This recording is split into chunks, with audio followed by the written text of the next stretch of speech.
हमें दिया कि हम आपके बीच में आ सकें। पिछले साल भी इसी समय में हम आए थे और उसके बाद अभी ये मौका मिला कि इस कलीसिया के चर्च के इस विशेष अवसर पर हम यहाँ आए थे। खास तौर से इस धन्यवादी पर्व के समय जब हम धन्यवाद दे रहे हैं, आज का दिन विशेष रूप से धन्यवाद के रूप में हम याद कर रहे हैं।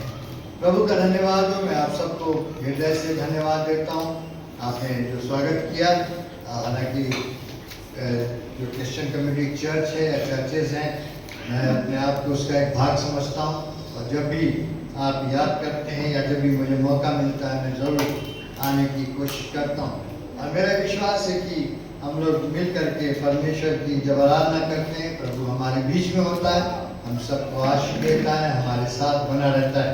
सो प्रभु का धन्यवाद हो आज के दिन के लिए। मैं अपनी तरफ से, अपनी वाइफ की तरफ से मैं आप सबको सलाम कहना चाहता हूँ। वो नहीं आ सकी क्योंकि इस समय में आप जानते हैं क्रिसमस की तैयारियाँ अभी से शुरू हो गई, स्कूल के भी काम है, लेकिन उन्होंने याद किया और बहुत मिस कर रही हैं। अभी थोड़ी देर पहले उन्होंने कहा काश मैं भी आती। इन प्रभु ने चाहा तो फिर से मौका मिलेगा और हम ज़रूर प्रभु की सेवा करने के लिए, वचन की सेवा के लिए हम जरूर से आपके साथ संगति करेंगे।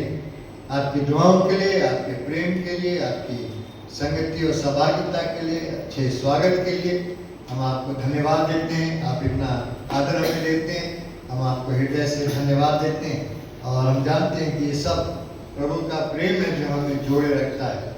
जैसे का मसीह का प्रेम है जो हमारे साथ बना रहता है, हम एक दूसरे के साथ जुड़े रहते हैं और किसी न किसी रूप में हम प्रभु की महिमा करते रहते हैं। सो प्रभु का धन्यवाद हो आज के दिन के लिए। आप में से बहुत से लोग हैं जो हमें गुड मॉर्निंग भेजते हैं सुबह व्हाट्सएप पे। बहुत से लोग हैं जो अपनी ग्रीटिंग्स भेजते रहते हैं और हमें इससे इस बात से उत्साह मिलता है कि हमारे लोग, हमारे प्यारे लोग हैं जो हमें याद करते हैं, हमें स्मरण करते हैं। सो प्रभु का धन्यवाद हो आप सबके लिए। और खासों से सीनियर पास्टर साहब के लिए धन्यवाद देते हैं, अपने बुजुर्ग भाई साहब लोग के लिए धन्यवाद देते हैं, इनके साथ वर्षों से कहना चाहिए एक संगति का अवसर रहा है आपकी कलीसिया में आकर के। और ये हमारे लिए, मेरे लिए बहुत बड़ा इंकरेजमेंट है और मेरे लिए बहुत बड़ा सौभाग्य की बात है। परमेश्वर आप सबको बड़ी आशीष दे, मेरी यही प्रार्थना है। चिल्ड्रंस डे है और मेरा विश्वास है कि जो यहाँ टीचर्स बैठे हुए हैं, मैं आपके माध्यम से सब बच्चों को हैप्पी चिल्ड्रंस डे कहना चाहता हूँ। और हर जगह स्कूलों में चिल्ड्रंस डे मनाया गया होगा। बच्चों ने आज बच्चों को फ्री कर दिया जाता है ना, जो चाहे सो करे। हमारे स्कूल में ऐसे ही होता है और टीचर्स जाके कहीं कोने में बैठ जाती और बच्चे जो है धम मचाते रहते हैं, उनके लिए फ्री डे होता है। बड़ा अच्छा मौका होता है, लेकिन एक लिमिट के अंदर उनको मालूम है कि उनको क्या करना है। सो प्रभु का धन्यवाद हो हर एक बातों के लिए। आज जैसे कि मुझे बताया कि धन्यवादी समय है, पिछले साल भी हम आए थे और क्योंकि ये धन्यवादी समय है, हम प्रभु को धन्यवाद दें। हम प्रभु को धन्यवाद दें कि प्रभु तेरा धन्यवाद हो। और इस समय हम सब मिलकर के उस कोरस को गाने की कोशिश करें। अगर हो सके दिमाग बंद करके भी गा सकते हैं, हाथ उठा के भी गा सकते हैं, लेकिन प्रभु के लिए एक धन्यवाद के रूप में हम गाएं। क्योंकि हम लोग कई बार उन बातों को देखते हैं जो नहीं हुई या जो हमारे पास नहीं है, या हमारे लिए मुसीबतें हैं, परेशानियाँ।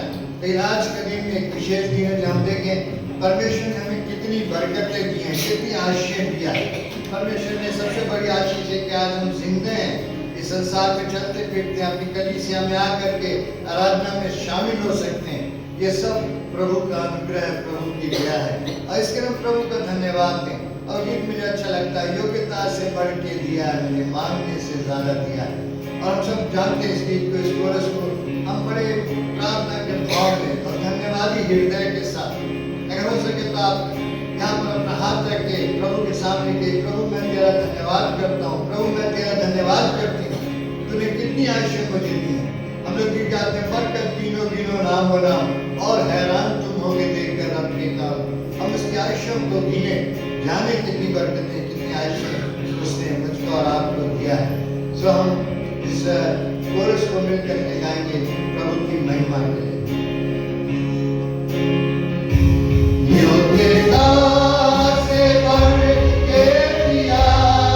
है अपनी दया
हे मेरे मन यहोवा को धन्य कह और उसके किसी भी उपकार को कभी न भूलना।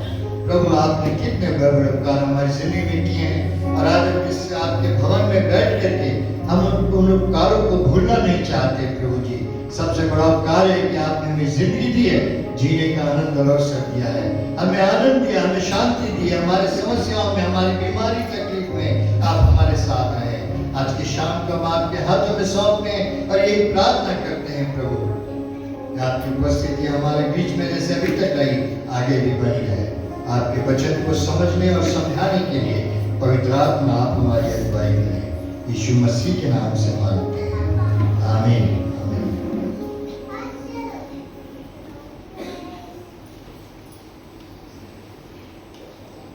आजकल इन दिनों में बहुत कन्वेंशंस हो रही हैं, जगह जगह प्रोग्राम्स हो रहे हैं। आप जानते होंगे बड़ी छोटी कन्वेंशन हो रही हैं और लोग जमा हो रहे हैं, आराधना कर रहे हैं। और मुझे मौका मिला पिछले दिनों में कई जगह में प्रचार करने का, दिल्ली में और शहर लखनऊ में भी। और एक बात जो कॉमन रही, जो सारी कन्वेंशन की थी कि कन्वेंशन का जो उद्देश्य था वो था रिवाइवल। रिवाइवल जहाँ भी लोग जमा हुए, लोग इसी बात पर ज़्यादा चर्चा करते रहे कि आत्म जागृति है, मसीह लोगों के बीच में आज आत्म जागृति है। और ये जो प्रोग्राम हो रहे हैं, जो कन्वेंशंस होती हैं, ये ज़्यादा मसीहों के लिए होती हैं, हम मसीहों के लिए जो यीशु मसीह से प्यार करने वाले लोग, जो यीशु मसीह को जानते हैं, जो यीशु मसीह के चेले हैं, जो उसके साथ चलने वाले हैं, जो कलीसिया के सदस्य हैं, अपने कलीसिया से जुड़े हुए हैं, जिन जो रोज अपने प्रभु से प्रार्थना करते हैं, प्रभु के वचन को पढ़ने में लगे रहते हैं, उनके लिए रिवाइवल बहुत ज़रूरी है। क्योंकि मसीह जीवन जो है वो एक ठहरा हुआ जीवन नहीं है, उसकी कोई सीमा नहीं होती कि यहाँ तक हम जी लिए, यहाँ तक हमारी मसीहत हो गई, बात खत्म, अब हम पहुँच गए, नहीं। लेकिन ये चलने वाली प्रक्रिया है, याद रखिए। Christian life is on going process. ये एक चलने वाली प्रक्रिया है जो मसीह जीवन में आगे बढ़ते जाते हैं, हम और सुंदर बनते जाते हैं अपने आत्मिक जीवन में, और ताकत ग्रहण करते चले जाते हैं, और अधिक प्रभु की महिमा, प्रभु की स्तुति करते हैं, और अधिक प्रभु से आशीषों को, बरकतों को हम हासिल करते हैं। ये चलने वाली प्रक्रिया है। पैदा होने से लेकर के कहते हैं क्रेडिल टू ग्रेव, एक पैदा होने से जो पलना होता है वहाँ से लेकर के और कब्र तक ये प्रक्रिया चलती रहती है। लेकिन इस रिवाइवल में एक विशेष बात है, इस पर परमेश्वर ने मेरा ध्यान खींचा, जो मैं आज शाम आपके साथ बांटना चाहता हूँ। बहुत सिंपल बातें जो आपको समझ में आएंगी, और इसमें से कुछ बातें ऐसी भी हैं जो मैं पहले भी शेयर कर चुका हूँ, आपके सेक्टर 6 में, वहाँ चर्च में भी, और यहाँ भी मैंने शेयर किया। तो कोई नई बात आपको शायद ना लगे, आप शायद सोचेंगे कि तो पहले भी हमें बताया जा चुका है, लेकिन एक रिमाइंडर के तौर पर मैं आपको बताना चाहता हूँ। एक जो सबसे बड़ी बात है जिसकी कमी है, या सबसे बड़ी बाधा जो हमारे रिवाइवल में होती है, सबसे बड़ी बाधा ये नहीं है कि हम प्रार्थना नहीं करते, या हम बाइबल नहीं पढ़ते, या हम गिरजे नहीं जाते, वो तो हम नहीं रेगुलर करते, कभी ना कभी करते ही हैं। कभी नहीं करने जाते तो कम से कम बड़े दिन में तो जाते हैं, नए साल में जाते हैं, गुड फ्राइडे को तो ज़रूर जाते हैं, चर्च भरा रहता है, तो ये तो हम करते ही हैं। लेकिन सबसे बड़ी बाधा जो है आज हमारे मसीह कलीसियाओं में, मसीह क्रिश्चियन चर्चेज में जो रिवाइवल को रोकती हैं, वो सबसे बड़ी बाधा जो है वो है अनफॉरगिवनेस, क्षमा की कमी है। कहीं न कहीं क्षमा की कमी है। मैंने अभी आपके सामने एक अध्याय पढ़ने के लिए दिया साहब को, और मैंने आकर के पढ़ा मत्ती उसका 6वां अध्याय, उसके 5 पद से लेकर के 16 पद तक, और बड़ा जाना पहचाना अध्याय है। मत्ती 5, 6 और 7 अध्याय जो है, इसको पहाड़ी उपदेश बोलते हैं, और हम सब जानते हैं ये यीशु मसीह के मुख से निकले हुए वचन है जो उसने अपने चेलों को दिया। याद रखिएगा, भीड़ को नहीं दिया, गैर यहूदियों को, गैर मसीहियों को नहीं दिया, उसने अपने चेलों को दिया है। ये तीनों अध्याय जो है उसने अपने चेलों को सिखाया। कई बार हम इसमें से निकाल करके इसी पहाड़ी उपदेश में से, और हम ऐसी जगह में पढ़ते हैं, ऐसी जगह में बताते हैं जो लोग समझ ही नहीं पाते इसका मतलब क्या है। गांधी जी नहीं समझ सकते थे, हालांकि पहाड़ी उपदेश को वो हमेशा बताते थे, मानते थे, उनका कहना था कि दुनिया की सारी समस्याओं का जवाब पहाड़ी उपदेश में, सरमन ऑन द माउंट, खासतौर से जो मुबारकबादियां, धन्य वचन जो है उसमें, जो 5वें अध्याय में पाया जाता है। लेकिन इसकी जो इसकी गहराई है उसको सब लोग नहीं समझ सकते, केवल मसीह लोग जो यीशु मसीह पर विश्वास करने वाले हैं वो समझ सकते हैं। और इसीलिए ये अध्याय जो याद रखिए, ये जो वचन है, आज का वचन मेरे और आपके लिए, मसीहों के लिए, ये उनके लिए नहीं जो यीशु मसीह से दूर है या यीशु मसीह को नहीं मानते, लेकिन ये मेरे और आपके लिए, और इसी को मैं आज आपके सामने रखना चाहता हूँ। ये वचन क्यों मेरे पास आया कि ये खास मौके पर, और वो खास मौका था जब मैं एक फिल्म देख रहा था। पिछले दिनों में अपने बच्चों के पास, आपको मालूम हमारे बच्चे सब बाहर हैं, उनके पास हम लोग गए छुट्टी मनाने के लिए। वहाँ पर बहुत टाइम रहता है, तो हम उनके घर में बैठ करके क्रिश्चियन मूवीज कुछ देख रहे थे। अगर आपके पास नेटफ्लिक्स होगा और यूट्यूब होगा, तो उस पर एक फिल्म आती है जो आप जरूर देखें। दोनों पर है, यूट्यूब पर भी है, नेटफ्लिक्स पर भी है। उसका हिंदी वर्जन भी शायद या दूसरे भाषाओं में भी किया गया है।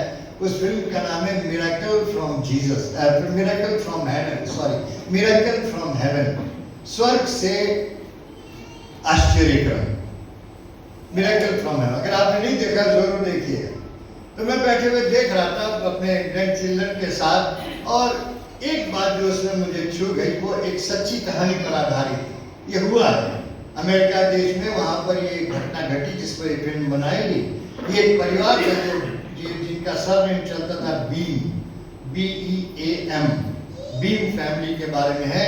उस परिवार में 3 बच्चे हैं, माता पिता हैं, सब प्रभु से प्यार करने वाले हैं, चर्च जाते हैं, प्रभु के साथ संगति करते हैं, और खाने पर भी दुआ करते हैं, घर में भी प्रेयर होती, सब कुछ है। बीच वाली जो बच्ची है उसको एक गंभीर बीमारी हो जाती है, और ऐसी बीमारी हो जाती है जो डॉक्टर ठीक नहीं कर पाते। अब बड़े से बड़े स्पेशलिस्ट को दिखाया गया, बहुत पैसा माता पिता ने खर्च किया, लेकिन उस बच्ची की बीमारी नहीं ठीक हुई। और अंत में डॉक्टर ने यही कहा, आप इसको घर ले जाइए, जब तक ये जिंदा है इसको खिलाइए पिलाइए, खुश रखिए, लेकिन इसकी ज्यादा लंबी उम्र नहीं है। तो बच्ची घर लाई गई अपनी बड़ी बहन के साथ। एक दिन तीनों बहनें खेल रही थी अपने गार्डन में, वहां पर एक सूखा पेड़ है।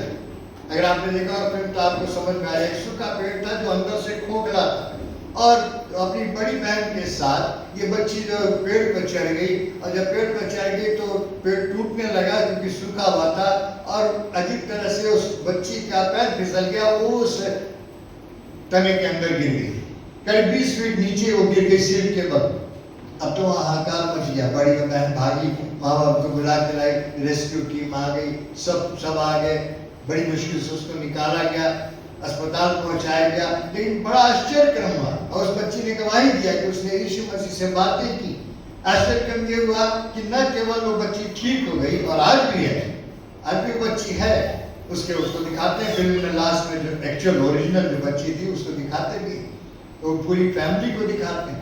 और वो बच्ची जो थी वो न केवल उस हादसे से ठीक हो गई जो तने के अंदर गिर गई थी, लेकिन उसका जो बीमारी थी जो डॉक्टर ठीक नहीं कर सके, वो भी चली गई, एकदम ठीक हो गई। तो उसने चर्च में खड़े होकर गवाही भी दिया। लेकिन इस पूरी फिल्म में एक बात जिसने मुझे छुआ, जब मैं देख रहा था तो उसमें देखा जैसी बच्ची उस तने के अंदर गिरी तो माता पिता सब दौड़ करके आए, उसकी दोनों बहनें भी दौड़ के आई, और चारों जन मिल करके उस पेड़ के पास जिसके तने में बच्ची गिरी हुई है वहां पर घुटने टेक करके वो प्रभु की प्रार्थना बोल रहे हैं। हे हमारे पिता तू जो स्वर्ग में है, तेरा नाम पवित्र माना जाए, तेरा राज्य आए। और कोई दुआ वो नहीं कर रहे, वो और कोई दुआ नहीं कर रही, प्रभु हमारी बच्ची को बचा लेना, वैसी बीमारी है, ये तो ज्यादा दिन जिएगी नहीं, तो इसको जीवन देना, इसको बचा लेना, या इसकी रक्षा करना, या इसको ठीक कर देना, कुछ नहीं। उन्होंने केवल यही प्रार्थना किया, हे हमारे पिता तू जो स्वर्ग में है, our father who art in heaven. अब ये बात मुझे छू गई इसलिए क्योंकि बाद में मेरी समझ में आया, जब मैं प्रार्थना करने लगा तो परमेश्वर ने बात किया, क्योंकि ये प्रार्थना ये मामूली प्रार्थना नहीं। याद रखिए, ये जो प्रार्थना है जो प्रभु यीशु मसीह ने अपने चेलों को सिखाया, ये मामूली प्रार्थना नहीं। इस पूरी प्रार्थना को अगर हे हमारे पिता से लेकर के आमीन तक इसको इसके भाग करें तो 5 भाग होते हैं इसके। पहला भाग जो है वो कहते हैं गॉड्स नेम, परमेश्वर का नाम। दूसरा भाग जो है गॉड्स किंगडम, परमेश्वर का राज्य। तीसरा भाग है गॉड्स प्रोविजन, परमेश्वर हमारे लिए क्या करता है, क्या हमें देता है उसके बारे में। और चौथा भाग जो है वो गॉड्स फॉरगिवनेस, परमेश्वर की क्षमा। और आखिरी जो 5वां भाग है वो है गॉड्स डिलीवरेंस फ्रॉम सिन, परमेश्वर हमें पापों से छुड़ाता है, छुटकारा देने वाला है। लेकिन इन 5 भागों पर हम नहीं जाएंगे, अलग से एक सरमन हो सकता है। लेकिन जो मुख्य बात इसमें देखते हैं वो ये है, याद रखिए ये जो पहाड़ी उपदेश है, ये जो प्रभु की प्रार्थना है, ये 10 कमांडमेंट्स, 10 आज्ञाएं हैं वो, और ये दोनों बहुत कुछ मिलती जुलती हैं। कभी मौका मिलेगा तो मैं आपको समझा सकता हूं कि यीशु मसीह ने क्यों यही प्रार्थना सिखाई। ये ऐसे यीशु मसीह के मुंह से नहीं निकलता चला गया। ये ऐसे नहीं होगा कि चेलों ने पूछा प्रभु हमें प्रार्थना करना सीखा और यीशु मसीह बोलते चले गए, नहीं, वो जानते थे वो क्या बोल रहे हैं। और ये पूरी इसीलिए इस प्रार्थना को ब्लूप्रिंट ऑफ ट्रिनिटी कहा जाता है। ये पूरी जो प्रभु की प्रार्थना है, हमारे पिता जो स्वर्ग में है, वहां से लेकर के आमीन तक, इसको बोलते हैं ब्लूप्रिंट ऑफ ट्रिनिटी, यानी त्रिएक परमेश्वर की तस्वीर है ये। त्रिएक परमेश्वर, परमेश्वर पिता, परमेश्वर पुत्र और परमेश्वर पवित्र आत्मा, तीनों की खूबसूरत तस्वीर है पूरी प्रार्थना। और यीशु मसीह इस बात को जानते थे, उन्होंने जो सिखाया यही, इसीलिए इस प्रार्थना को सिखाया, तुम ऐसे प्रार्थना करना। हम लोग कई बार यूं ही प्रार्थना करते हैं क्योंकि हमारे चर्च में होता है, हमारी रीति है।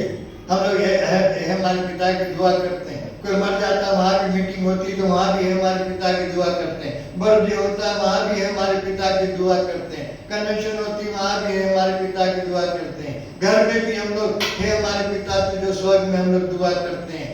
लेकिन याद रखिए ये प्रार्थना रिसाइट करने के लिए नहीं, ये प्रार्थना केवल बोलने के लिए नहीं है कि हम उसको बोलने, प्रभु यीशु मसीह ने सिखाया, हमने रख लिया बचपन से, इसलिए हम केवल बोल देते हैं, दुआ मांग लेते हैं, नहीं। लेकिन प्रभु की प्रार्थना जो है, प्रभु ने अपने चेलों को सिखाया। फिर बार इसको मैं जोर दे रहा हूं, अपने चेलों को इसलिए सिखाया, you have to live this prayer, तुम्हें इस प्रार्थना को जीना है। पूरा पहाड़ी उपदेश अगर आप स्टडी करें, मत्ती 5 अध्याय उसके 1 पद से लेकर के 7 अध्याय के आखिरी पद तक, प्रभु यीशु मसीह ने जीवन जीने का सिद्धांत बताया अपने चेलों को, तुम्हें क्या करना है। इसी में 7वें अध्याय में हम कहते हैं, मांगो तुम्हें दिया जाएगा, ढूंढो तो तुम पाओगे, खटखटाओ तो तुम्हारे लिए खोला जाएगा। इसी पहाड़ी उपदेश में लिखा हुआ है। तो ये प्रार्थना भी जो है ये हमें जीना है, इसको जीना सीखिए। इसको केवल रिसाइट करना मत सीखिए कि हमारी जमात पर हम याद किए हुए तो हम बोल देते हैं, लेकिन हमें जीना। और जिस दिन हम जीना सीख जाएंगे इस प्रार्थना को, उस दिन रिवाइवल आना शुरू हो जाएगी, उस दिन रिवाइवल आना शुरू हो जाएगी। और इसलिए जरूरी है कि हम इस प्रार्थना पर थोड़ा सा ध्यान करें। लेकिन एक बात जो जिस पर मैं आपका ध्यान खींचना चाहता हूं, जिस पर शायद आपने कभी सोचा नहीं होगा, याद रखिए ये प्रभु की प्रार्थना ये यीशु मसीह के मुंह से निकल रही है। ये कोई चेला नहीं बोल रहा, ये यीशु मसीह के मुंह से निकल रही है, उसी मुंह से जिस मुंह ने लाजर की कब्र पर खड़े होकर कहा, हे लाजर बाहर निकला, और लाजर जिंदा निकला है। ये उसी मुंह से ये प्रभु की प्रार्थना निकल रही है, जिस मुंह से उसने कहा, जक्कई झट नीचे उतरा, मुझे आज तेरे घर में रहना है। और फिर कहते हैं आज इस घर में उठा रहा है क्योंकि इब्राहिम का बेटा है। ये वही मुंह है जिसने कहा, किसी ने मुझे छुआ है, मेरे अंदर से सामर्थ्य निकली। अगर ये मुंह है, जो ये शब्द जो जिस मुंह से निकल रहे हैं, ये शब्द जिस मुंह से निकल करके बड़े बड़े आश्चर्य कर्म कर रहे हैं, तो याद रखिए प्रार्थना भी उसी मुंह से निकली है जो बड़े आश्चर्य कर्म कर सकती है। हम लोग समझ नहीं पाते, हम इसको केवल रिसाइट करते हैं, केवल बोलते हैं क्योंकि हम रटे हुए हैं। हम बोले नहीं, केवल इसको जीना सीखे। ये जाने कि यीशु मसीह के मुंह से निकले हुए वचन है। और बाइबल बड़ा साफ कहती है, मैं सारी आयतें नहीं पढ़ रहा, लेकिन बाइबल साफ कहती है उसका वचन जीवन है। आदि में वचन था, वचन परमेश्वर के साथ था और वचन परमेश्वर था। वचन परमेश्वर, ये वचन ही तो निकल रहा है उसके मुंह से। उसके मुंह से वो शब्द जो निकल रहे हैं, हे हमारे पिता, ये केवल एक शब्दों की बात नहीं है, लेकिन वो वचन निकल रहा है उसके मुंह से जो काम करेगा और करता है। मैंने जब वो फिल्म देखी तब मेरे बात समझ में आ गई कि माता पिता ने वहां घुटने टेक करके अपनी बेटी के लिए और कोई दुआ नहीं किया, बल्कि उन्होंने यही प्रार्थना किया, हे हमारे पिता तू जो स्वर्ग में है, तेरा नाम पवित्र माना जाए। ऐसा मुझको और आपको सीखना है। अगर रिवाइवल लाना है तो हमको इसको जीना सीखना पड़ेगा। लेकिन एक बात याद रखिए, इस पूरी प्रार्थना का एक क्लाइमेक्स है। आप जानते हैं, कोई फिल्म बनती तो उसका एक क्लाइमेक्स होता है, कोई ड्रामा किया जाता तो उसका एक क्लाइमेक्स होता है कि नहीं? ये कोई भी नॉवेल भी लिखा जाता तो उसका भी क्लाइमेक्स होता है। इस पूरी प्रार्थना का भी एक क्लाइमेक्स है, और क्लाइमेक्स क्या है? वो है 12वां पद, वर्स 12, जहां लिखा है, और जिस प्रकार हमने अपने अपराधियों को क्षमा किया है, वैसे ही तू भी हमारे अपराधों को क्षमा कर। बस यही क्लाइमेक्स है। और जिस दिन ये समझ जाएंगे, याद रखिए, आपकी प्रभु की प्रार्थना, तो और कोई दुआ करने की जरूरत ही नहीं पड़ेगी। आपकी जो प्रभु की प्रार्थना है उसको आप जीना सीख जाएंगे, और जिस दिन सीख जाएंगे उस दिन रिवाइवल आना शुरू हो जाएगी आपके व्यक्तिगत जीवन में, आपके परिवार में, आपके कामों में, आपके कलीसिया में। लेकिन हम लोग दुआ कर लेते हैं, लेकिन हमारा समझ नहीं आता, क्योंकि बाइबल बड़ा साफ बताती है रिवाइवल केवल क्षमा के द्वारा ही आती है। और क्षमा कैसे आता है? अनुग्रह के द्वारा। Forgiveness come through grace. जब हम क्षमा मांगते हैं, परमेश्वर का अनुग्रह हम पर होता है, उसकी दया हम पर होती है। अब बाइबल ये बताती है कि हम उद्धार कैसे प्राप्त करते हैं? अनुग्रह के द्वारा प्राप्त करते हैं। इफिसियों की पत्री अगर निकालें, इफिसियों उसका 2 अध्याय, तो यहाँ पर अच्छा होगा बाइबल में से भी हम लोग कुछ पढ़ते जाएं। इफिसियों उसका 2 अध्याय 8वां पद में लिखा है, क्योंकि विश्वास के द्वारा अनुग्रह ही से तुम्हारा उद्धार हुआ है, और ये तुम्हारी ओर से नहीं वरन परमेश्वर का दान है। रिवाइवल का मतलब क्या? उद्धार। कि हमारे जीवन में उद्धार आ जाए, हमारे जीवन में हमको एश्योरेंस हो जाए, हमको इस बात का निश्चय हो जाए कि हम अपने खुदावंद के साथ अनंत काल के जीवन में जाएंगे। जब इस बात का निश्चय कैसे होगा? जब प्रभु पर विश्वास करेंगे, उसका अनुग्रह होगा। उसका अनुग्रह कैसे आएगा? जब हम क्षमा करेंगे, क्योंकि सफाई से आएगा, जैसे हमने अपने अपराधियों को क्षमा किया है, तू भी हमारे अपराधों को क्षमा कर। आपको मालूम है, Christian faith is a pardoning faith. मसीह विश्वास एक क्षमा प्राप्त और क्षमा करने वाला विश्वास होता है। मसीह विश्वास एक क्षमा प्राप्त और क्षमा करने वाला विश्वास होता है। और पूरी बाइबल में अगर आप पढ़ लें तो पूरे जो मसीह जीवन का जो स्पिरिट है, मसीह जीवन का जो आत्मा है, वो क्षमा है, फॉरगिवनेस। अगर बाइबल में आप पढ़ना चाहें, मत्ती 18 देखिए, मत्ती रचित सुसमाचार उसका 18वां अध्याय और उसका 21 और 22 पद, वहां पर बड़ी सुंदर बात लिखी है। वहां लिखा हुआ है 18वां अध्याय और उसके 21 और 22 पद, यानी कि तब पस्तर पतरस ने पास आकर यीशु से कहा, हे प्रभु, यदि मेरा भाई अपराध करता रहे तो मैं कितनी बार उसे क्षमा करूं? क्या 7 बार? पतरस जो है, ये 7 नंबर जो है ना, ये बड़ा अच्छा नंबर है बाइबल में, बहुत पवित्र नंबर माना जाता है। तो यहाँ पर पतरस भी 7 बार कहता 7 बार माफ करूं। यीशु मसीह क्या कहते हैं? यीशु ने उससे कहा, मैं तुझसे यह नहीं कहता कि 7 बार, वरन 7 बार के 70 गुने तक माफ कर दे। 7 बार के 70 गुने तक। और ये जो 2 पद हैं, ये स्पिरिट ऑफ फॉरगिवनेस, जिसको बोलते हैं स्पिरिट ऑफ क्रिश्चियन लाइफ, मसीह जीवन का ये आत्मा है। ये और इसलिए यीशु मसीह ने इस प्रार्थना में जो क्लाइमेक्स है 12वां पद वो यही है, जैसे हमने अपने अपराधियों को क्षमा किया तू भी हमारे अपराधों को क्षमा कर। इफिसियों की पत्री उसका 4 अध्याय और उसके 32 पद में लिखा है एक दूसरे के अपराध क्षमा करो। इफिसियों 4:32 एक दूसरे के अपराध क्षमा करो। क्यों लिखा हुआ? इसीलिए क्योंकि आत्मा है, हमारी मसीह जीवन की आत्मा जिसको हमको जीना जरूरी है। लेकिन याद रखिए जब हम लोग ये दुआ करते हैं तो कई बार हम भूल जाते हैं एक शब्द को, एक शब्द भूल जाते हैं। अगर लिखा जैसे हमने अपने अपराधियों को क्षमा किया, जिस प्रकार यहाँ पर शब्द है उर्दू में बड़ा अच्छा है, जैसे हमने अपने कसूरवारों को माफ किया वैसे ही तू हमारे कसूरों को माफ कर। जैसे और वैसे दो शब्द आ गए।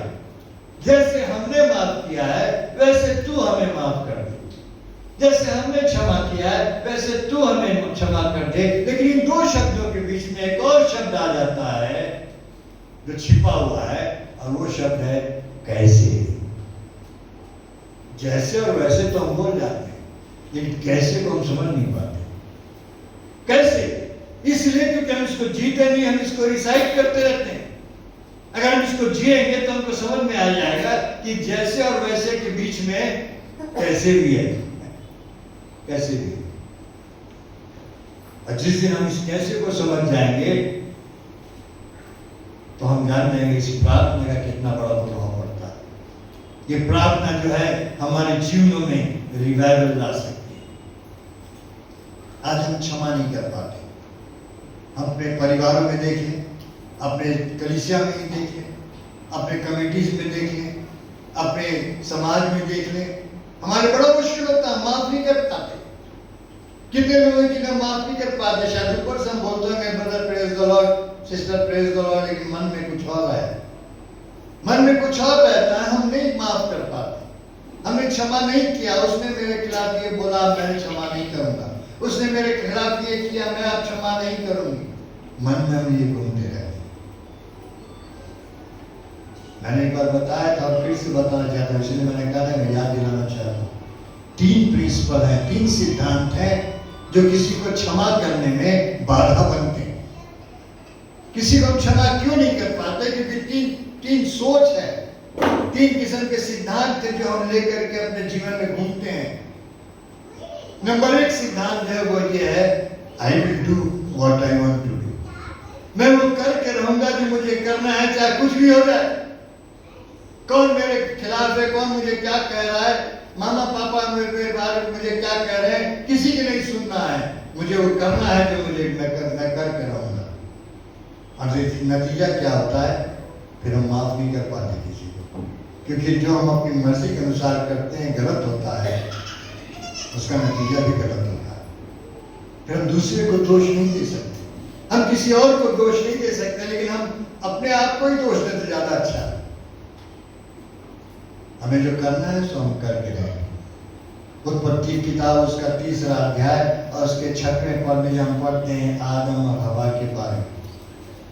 आदम और हवा के बारे में शैतान बड़ा चालाक था, उनके जीवन में यही विचार रहा, तुम्हारी मर्जी, तुम जो करो, कोई मंत्र नहीं पड़ता।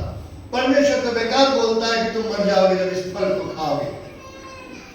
परमेश्वर यूं ही बोलता है, नहीं करोगे तुम। यही तो समझाया था, मैं पढ़ नहीं रहा, जानते चीज यही समझाया उसने आदम हवा को।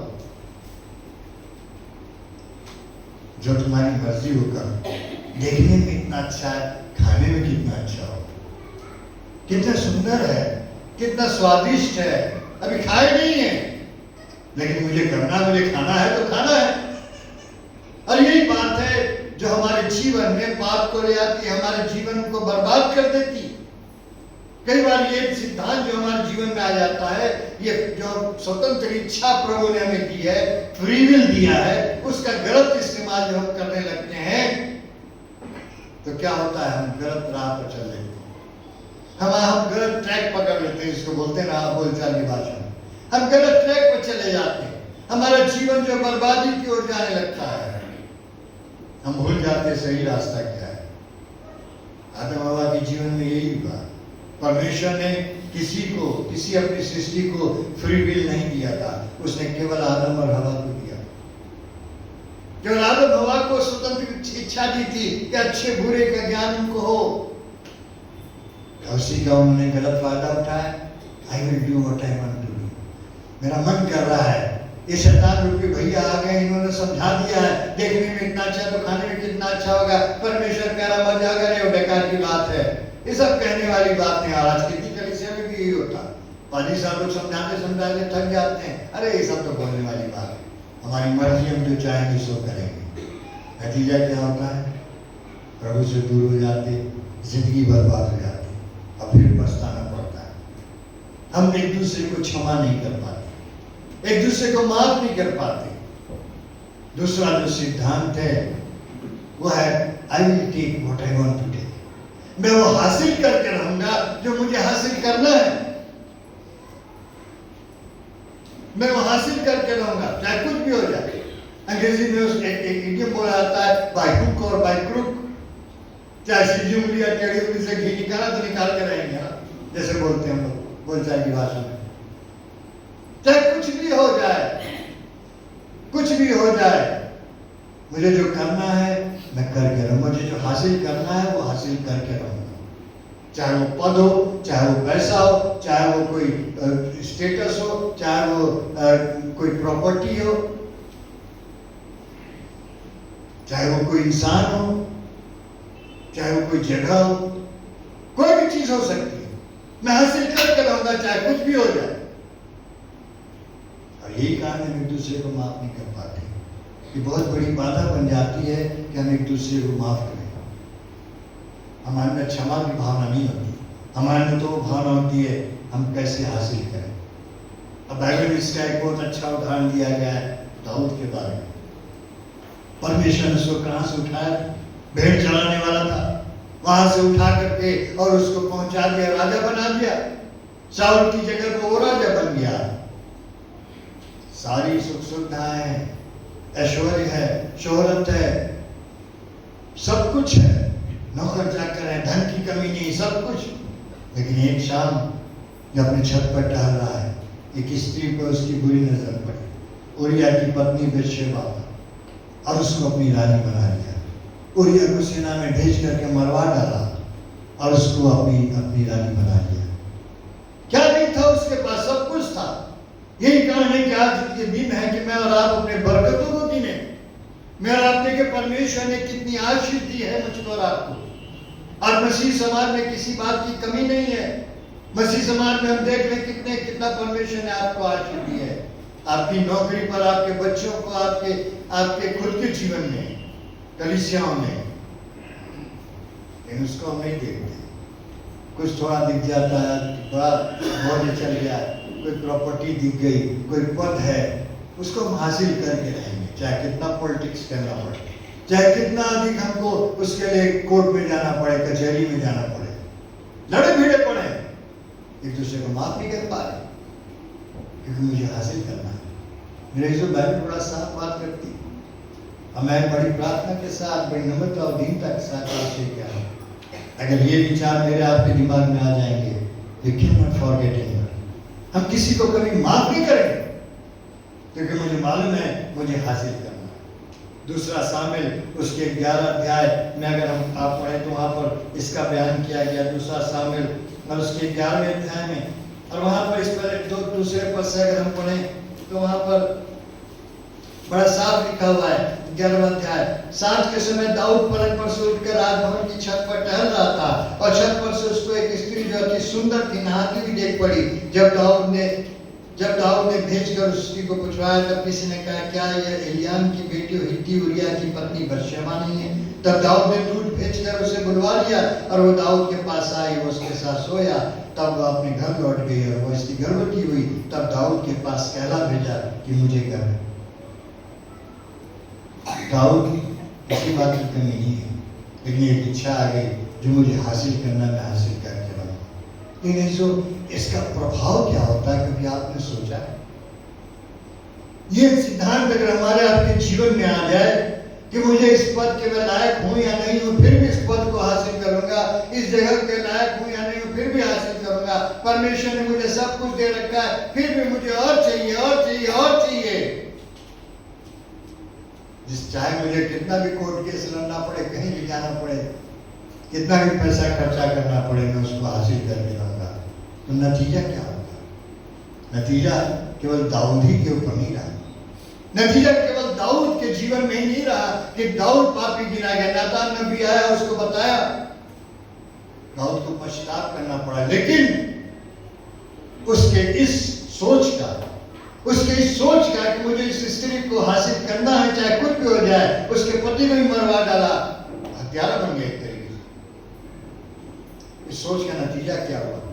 और जब इसको हम लोग आगे पढ़ते हैं तो 12वें अध्याय में आइए, दूसरा सामुएल उसका 12वां अध्याय और उसका 15वां पद, और यहाँ पर लिखा हुआ है, तब नातान अपने घर चला गया और जो बच्चा उरिया की पत्नी से दाऊद के द्वारा उत्पन्न हुआ था वो यहोवा का मारा बहुत रोगी था। कलीसिया सुन लीजिए, आपकी ये सोच केवल आपको नहीं बर्बाद करेगी, आपके जनरेशन टू जनरेशन को बर्बाद कर देगी, आपके बच्चों पर उसका प्रभाव पड़ेगा जिन्होंने कुछ भी पाप नहीं किया। और आज हमारे परिवारों में हो रहा है ऐसा,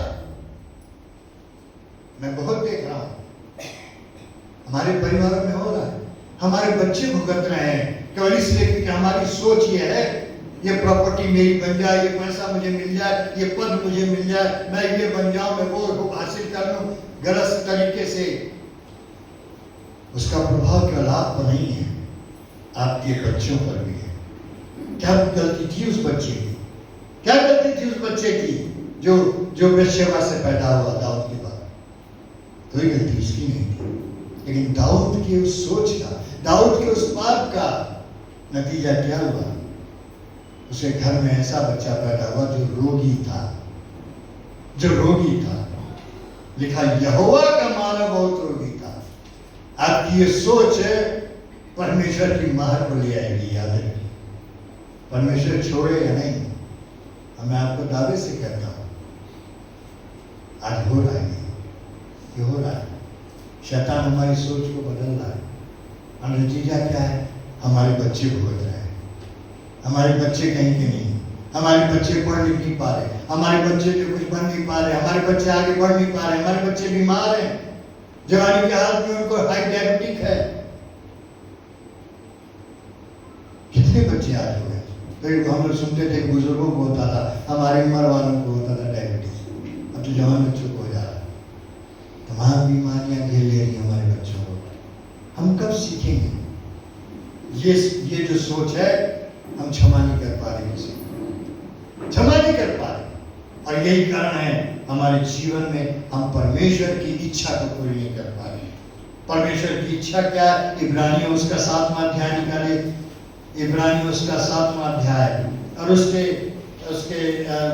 10वां अध्याय और उसका 7वां पद, और यहाँ लिखा, तब मैंने कहा, देख मैं आ गया हूँ, पवित्र शास्त्र में मेरे विषय में लिखा हुआ है, ताकि हे परमेश्वर तेरी इच्छा पूरी करूं। हे परमेश्वर तेरी इच्छा पूरी करूं। 10 अध्याय उसका 7वां पद। क्या मैं और आप आज कह सकते हैं, प्रभु मैं तेरी इच्छा पूरी करना चाहता हूँ? हम लोग गीत गाते हैं ना, तेरी इच्छा पूरी हो जाए, हाथों में तेरे जीवन है ये, मैं मिट्टी हूँ तू है कुम्हार, मुझको उठा मुझको बना। लेकिन कितनी बार हम अपनी इच्छा पूरी करते हैं, अपनी इच्छा पूरी करते हैं केवल ये इसलिए क्योंकि मुझे करना है, जो करना है तो मुझे करना है, चाहे कुछ भी हो जाए, जो मुझे हासिल करना मैं हासिल करके रहूंगा, चाहे कुछ भी हो जाए। नतीजा क्या है? न केवल हम भुगतते हैं, हमारे परिवार पर कर्ज आ जाता है, हमारा परिवार श्रापित होता है, हमारी कलीसियाएं श्रापित होती है। मसीह परिवार श्रापित होगा तो मसीह का परिवार भी श्रापित होगा। याद रखिएगा इस बात, क्योंकि मसीह का परिवार यानी चर्च यानी कलीसिया मसीह परिवारों से बनती है। मैं एक मसीह परिवार, मसीह के परिवार का एक यूनिट है। जैसे दीवार बनाई गई, एक ईंट रखी गई तब ये दीवार बनी, एक ईंट रख करके दीवार बनाया गया। एक एक परिवार एक एक ईंट है जो मसीह के परिवार को बनाता है। अगर एक ईंट भी गड़बड़ हुई तो क्या होगा, उसमें शीलन लग जाएगा, पूरी दीवार को तोड़ के फिर बनाना पड़ेगा। और यही होता है आजकल हमारे परिवारों में, यही हो रहा है। अगर हमारा परिवार कष्ट होगा तो याद रखिए हमारी कलीसिया भी कष्ट होगी, हमारी कलीसिया पर भी उसका असर पड़ेगा। आज पिछली बार मैं बोल चुका इस बात को। आज ये मेरा जो ऑब्जर्वेशन है, मेरा जो रिसर्च है वो ये कहता है आज कलीसिया में सबसे ज्यादा दिक्कत पैदा करने वाले वो लोग हैं जिनका पारिवारिक जीवन ठीक नहीं है। आप माने या न माने, ये सच है। चर्च में सबसे ज्यादा प्रॉब्लम वही लोग क्रिएट करते हैं जिनका फैमिली लाइफ ठीक नहीं।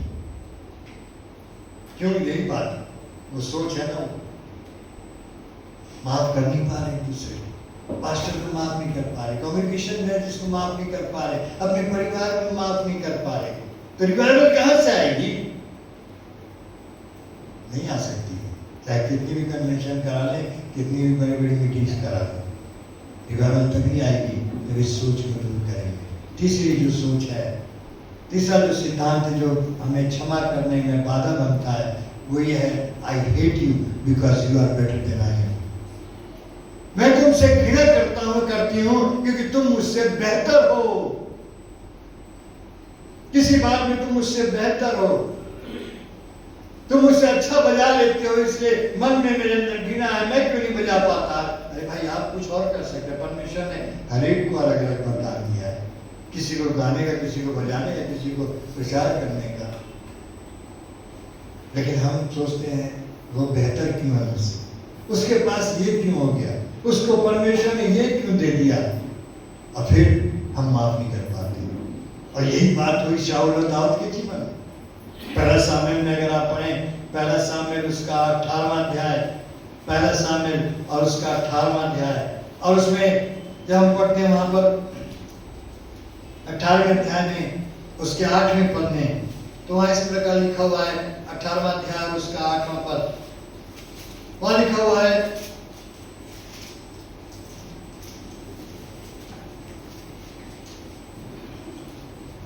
तब शाऊल अति क्रोधित हुआ और यह बात उसको बुरी लगी, और वो कहने लगा, उन्होंने दाऊद के लिए तो लाखों और मेरे लिए हजारों ही ठहराया, इसलिए अब राज्य को छोड़ उसको अब क्या मिलना बाकी है। उस दिन से शाऊल दाऊद की ताक में लग गया। बाबा गोलियत को मारने के लिए परमेश्वर ने दाऊद को वहां भेजा था। तुम तो वहां ऐसे करके बैठे हुए थे शाऊल, तुम्हारे सब सिपाही जिसमें 3 तो दाऊद के ही भाई लोग थे, वो सब बैठे हुए सोच रहे हैं आगे गोलियत है, कौन मारेगा उसे, बड़ा मुश्किल है, बहुत कठिन है, इतना लंबा चौड़ा है, पूरा शरीर ऊपर से नीचे तक लोहे से ढका हुआ, केवल इतना छोड़ करके। या माथे पर इतिहासकार लोग बताते हैं केवल 1 से 1.5 इंच का हिस्सा खुला हुआ था बस, जिस पर जाकर के दाऊद का पत्थर लगा। फिर कौन हराएगा, वो समस्या ही देखने में लगे। अगर दाऊद वहां आ गया, उसने अपने गोफन से मारा, 5 पत्थर लेकर के उसने गोफन चलाया, तो पत्थर सीधे जाके यहीं लगा जो हिस्सा खुला हुआ था। कारण क्या है?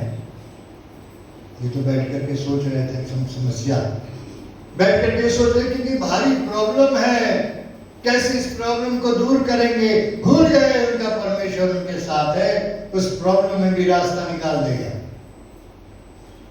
दाऊद क्यों उस पत्थर से मार सका? इसलिए, ध्यान से सुनेगा, इसलिए गोफन दाऊद के हाथ में था, लेकिन दाऊद परमेश्वर के हाथ में था। गोफन दाऊद के हाथ में था, लेकिन दाऊद परमेश्वर के हाथ में था। गोफन चलाया दाऊद ने, लेकिन निशाना लगाने वाला वो परमेश्वर था।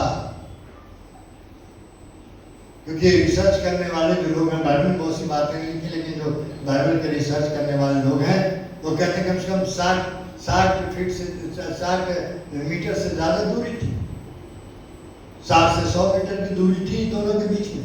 और उतनी दूर से एक छोटी सी जगह में, 1.5 इंच की जगह में, मान लें 1.5 इंच जगह यहाँ खाली थी, उस पर निशाना लगाना अच्छे से अच्छे निशानबाज लोग नहीं लगा सकते। लेकिन दाऊद का निशाना सटीक था, इसलिए क्योंकि था तो उसका निशाना अच्छा को बना, लेकिन इसलिए भी क्योंकि वो परमेश्वर के हाथ में था। परमेश्वर जानता था क्या करना है, परमेश्वर जानता।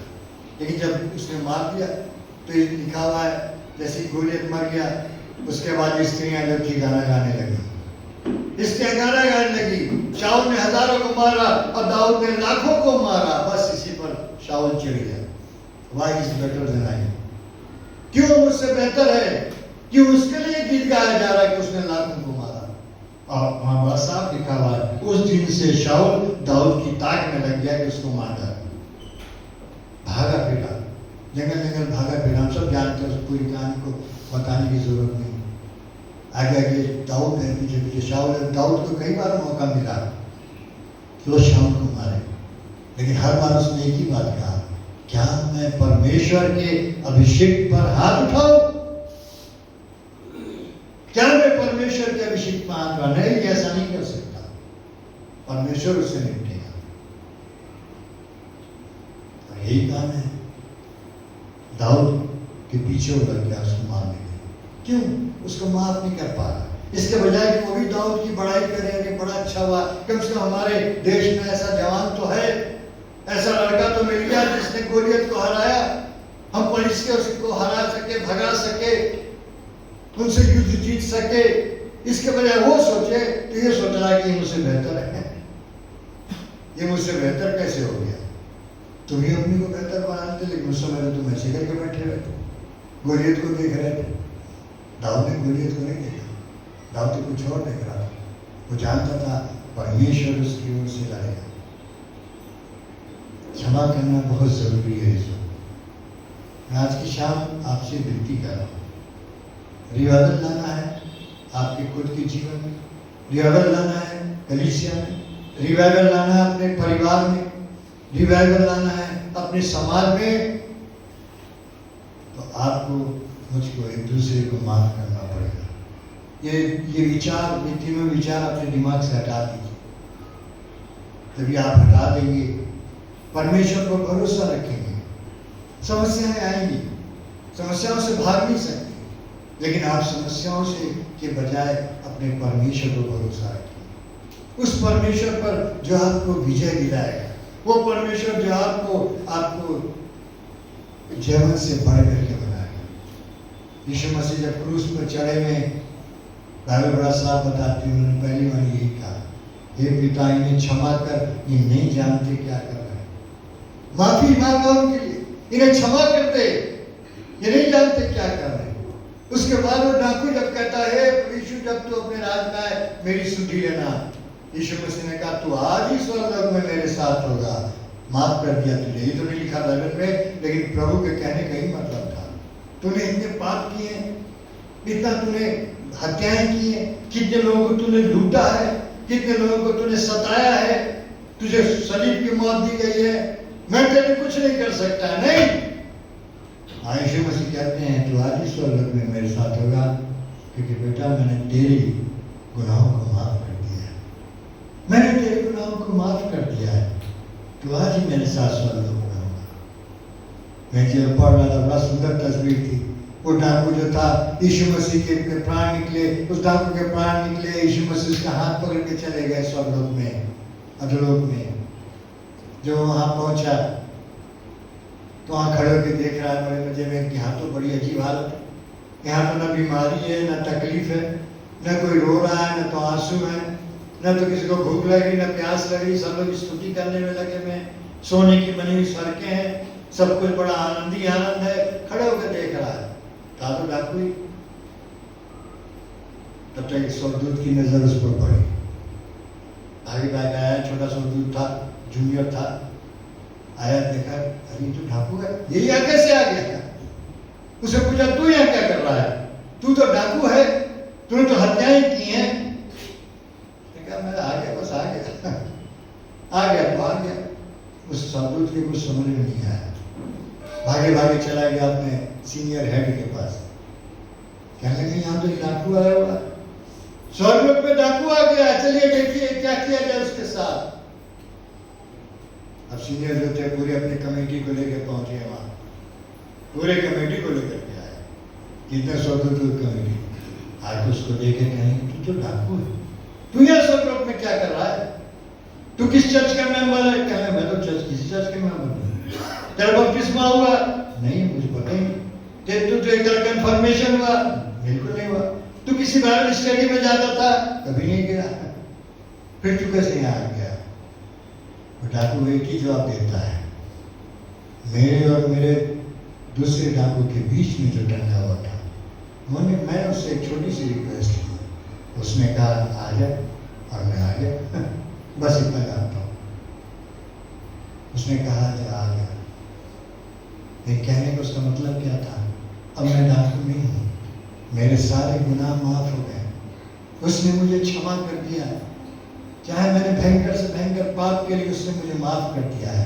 एक रिवाइवल आ गया उसके जीवन में, एक परिवर्तन आ गया, एक भयंकर डाकू होकर के भी स्वर्गलोक में पहुंच गया। जो मैं और आप क्यों नहीं पहुंच सकते? मैं और आप क्या नहीं जा सकते? केवल एक ही बात की जरूरत है, माफ कर दो। कोई बहन ने जिसको माफ नहीं किया, माफ कर दीजिए। कोई भाई जिसको माफ नहीं किया, माफ कर दीजिए। परिवार में कोई है जिसको माफ नहीं किया, माफ कर दीजिए। अपनी माँ को माफ नहीं किया, माफ कर दीजिए। अपने बाप को माफ नहीं किया, माफ कर दीजिए। अपने बच्चों को माफ नहीं किया, शायद आपको नहीं पूछते, बच्चे आपसे दूर हैं, आपके लिए कुछ नहीं करते, आपके मन में वो है। हमारे बच्चे हमें नहीं पूछते, हम उनको माफ नहीं कर सकते, नहीं कर दीजिए। किसी ने कहा forgiveness is the glue that joins the broken relationship.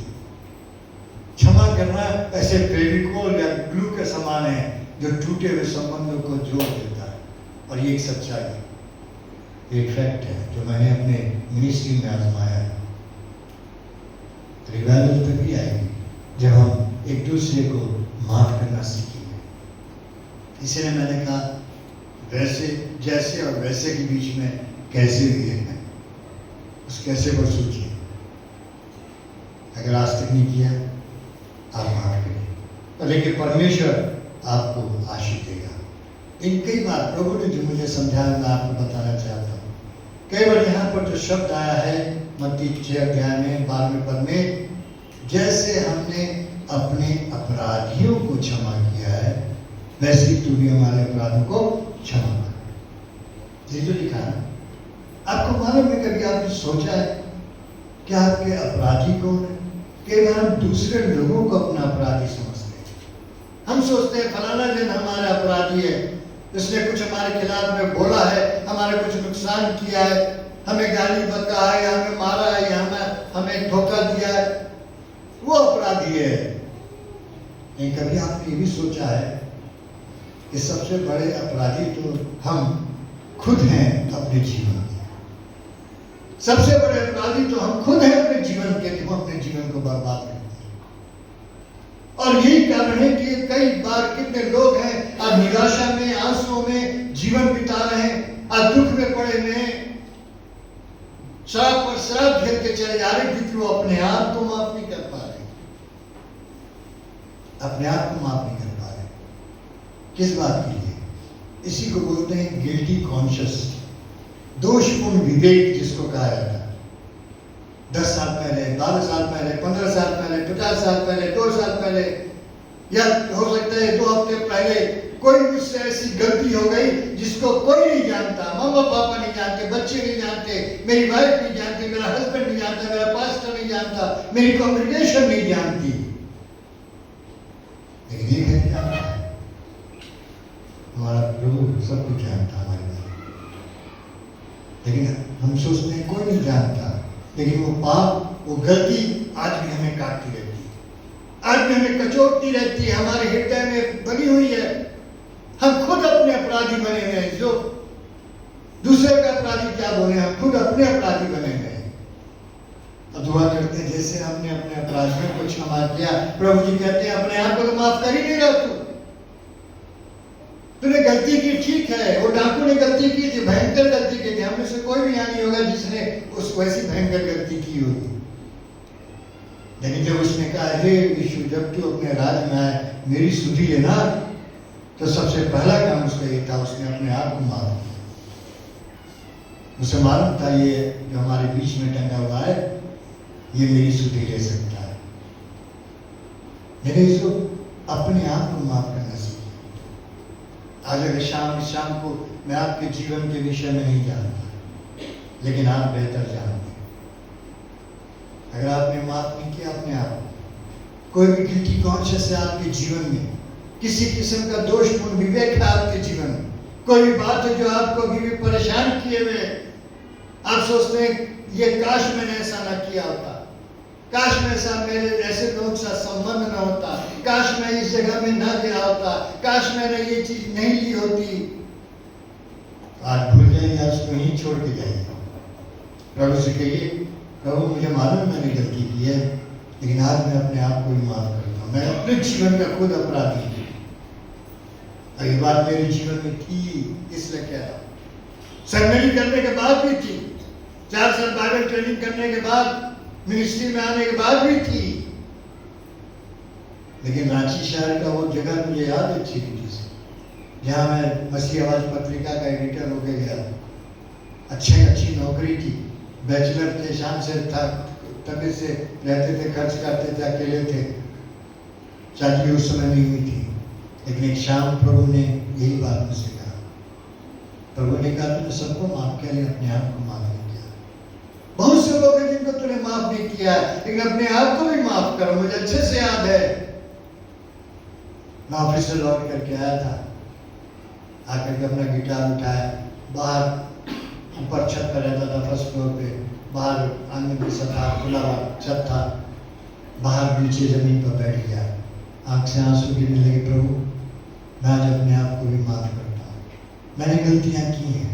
मैं तमाम लोगों को मैं माफ़ी मांगूंगा जिनके प्रति मेरे मन में कुछ बात, जो भी बुराई मेरे मन में, मैं माफ़ी मांगूंगा। उस समय में मोबाइल फोन नहीं था, पोस्ट कार्ड था और अंतर्देशीय चलता था। जो बुजुर्ग लोग हैं वो जानते हैं अच्छी रीति से, अब तो इसका चलन ही खत्म हो गया।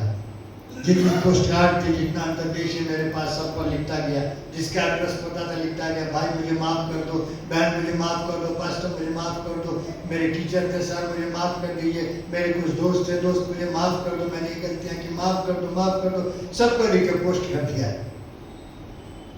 और अपने आप को ही माफ़ किया। और वो दिन है और आज के दिन परमेश्वर आशीष देता चला गया।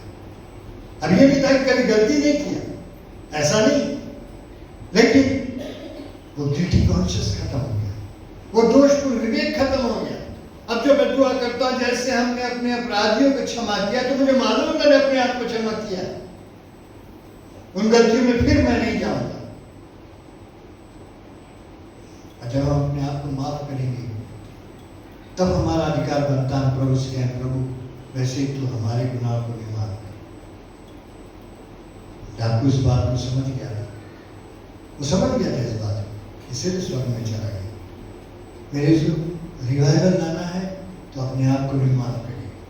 गिल्टी कॉन्शियस लेकर के आप जिएंगे, परेशानी में रहेंगे।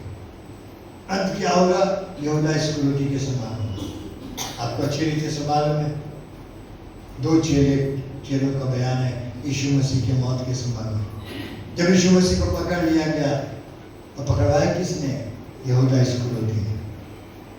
30 चांदी के सिक्कों में बेच दिया। उस समय में 30 चांदी के सिक्के जो होते थे वो एक ग्रेव की कीमत होती थी, एक कब्र की कीमत होती थी। बेच दिया अपने गुनाहों को। लेकिन वो गिल्टी कॉन्शियस इतना उसको सताया, इतना सताया, जब उसने देखा कि उसके प्रभु को लिए जा रहे, कोड़े मार रहे हैं, अब सलीब पर चढ़ाने जा रहे हैं, तो लिखा हुआ है रस्सी लिया, फांसी लाया, मर गया। यही होता है, गिल्टी कॉन्शियस में जिएंगे, अपने प्रति अपराधी बने रहेंगे, तो यही अंत यही होगा, अंत यही होगा। कभी सफल नहीं हो सकते, जिंदगी खत्म हो जाएगी, बर्बाद हो जाएगी। लेकिन एक और दूसरा चेहरा है जिसका पाप यहूदा इस्करियोती के पाप से ज्यादा भयंकर है। याद रखिएगा, यहूदा इस्करियोती तो लालच में पड़ करके 30 चांदी के सिक्के लेकर के यीशु मसीह को पकड़वा दिया कि इसको कोड़े मारे जाएंगे, जेल में डालेंगे, ये तो वैसे भी जेल से गायब हो जाता, गायब हो जाएगा। वो कभी नहीं सोच सकता था कि यीशु मसीह को इतनी यातनाएं दी जाएंगी। लेकिन एक चेला और था, पतरस, जो कहता है, हे प्रभु, सब तुझे छोड़ने मैं तुझे कभी नहीं छोड़ूंगा।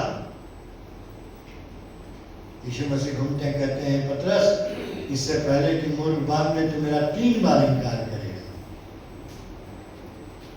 और ऐसे ही हुआ। लेकिन बड़ी अजीब तस्वीर है।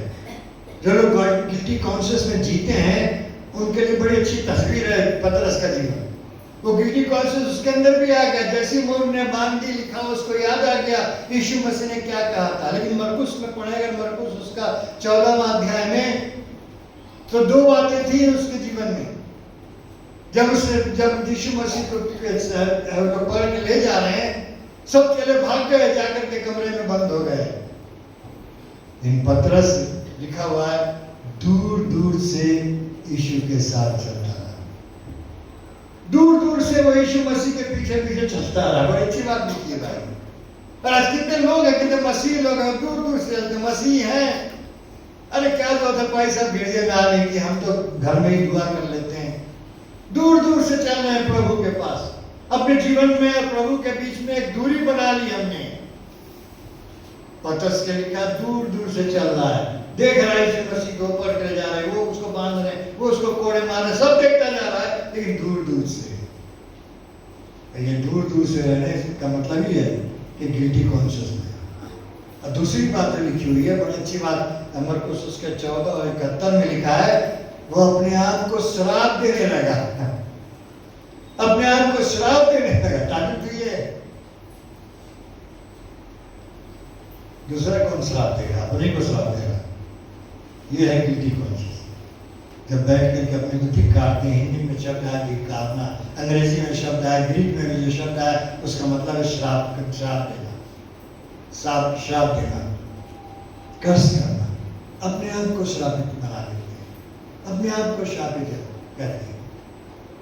क्या मैं और आप आज चाहते कैसे ही, प्रभु मुझे रिवाइवल की जरूरत है, मुझे जरूरत है रिवाइवल की।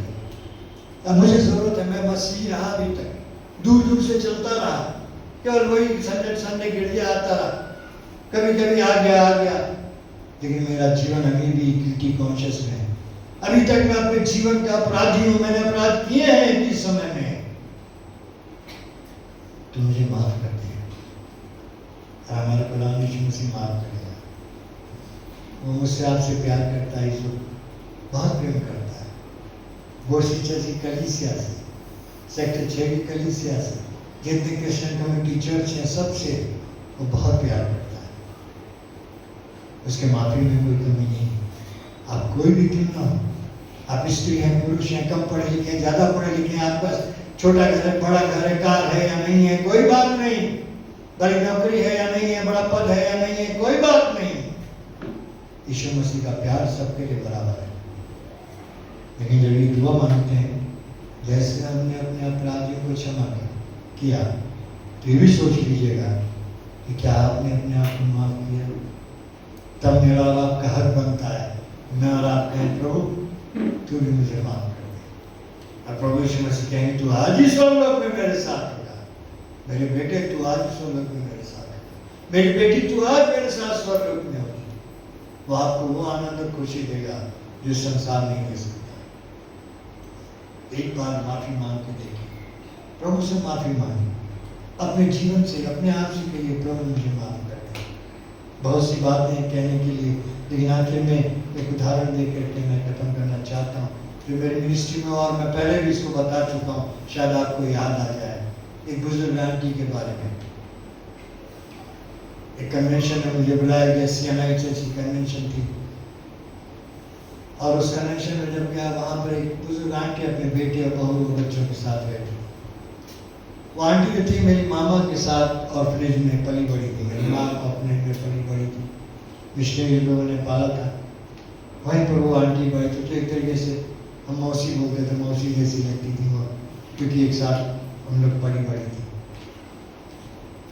उस शहर में रहती थी, उन्हीं का चर्च था, उसी चर्च में वो जाती थी, वहीं की सबसे पुरानी मेंबर है।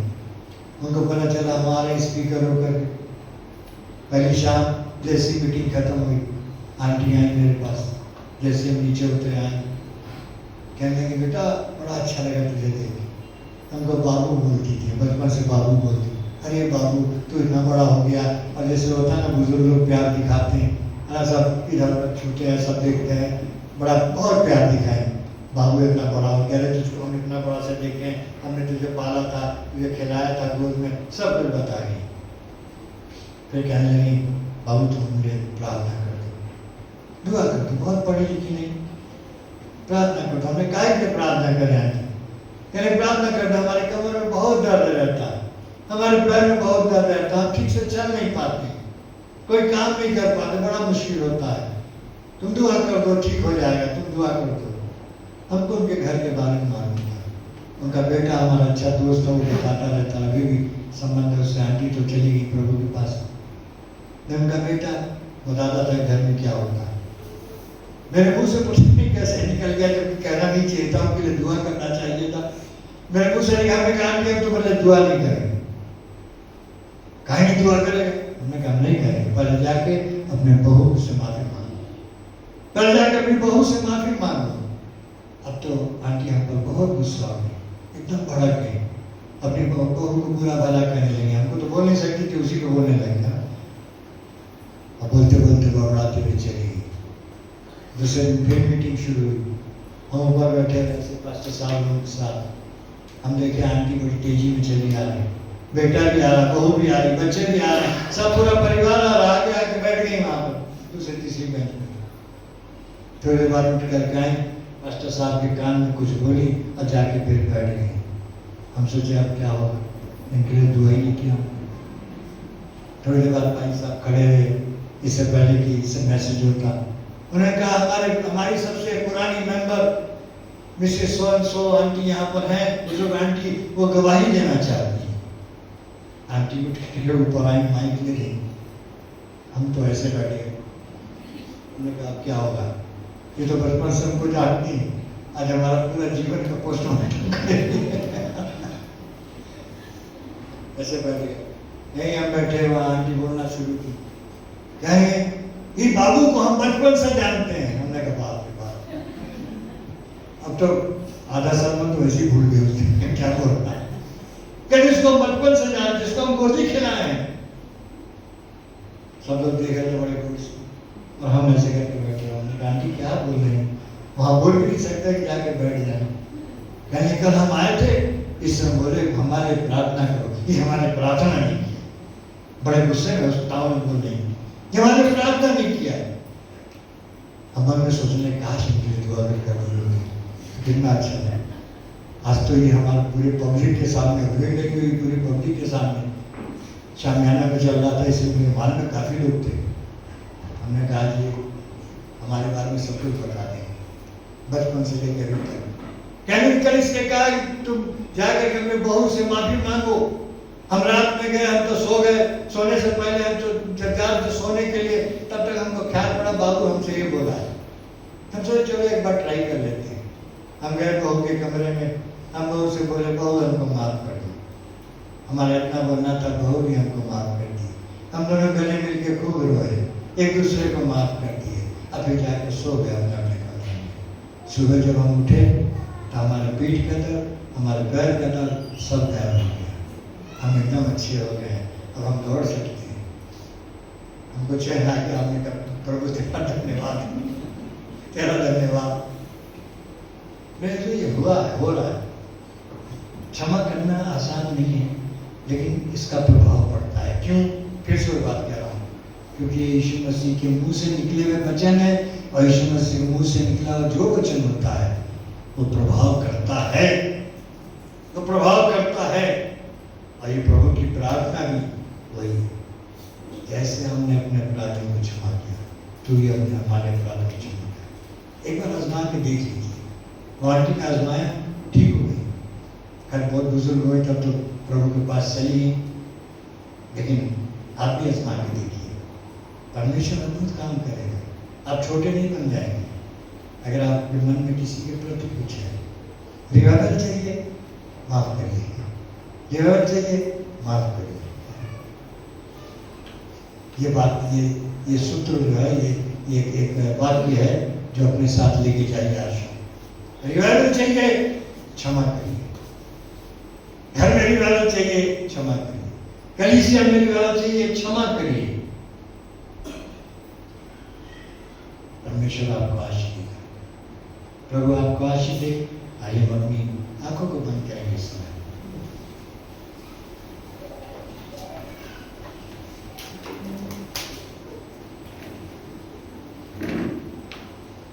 इस समय होगा जब हम अपने लिए प्रभु से क्षमा मांगे।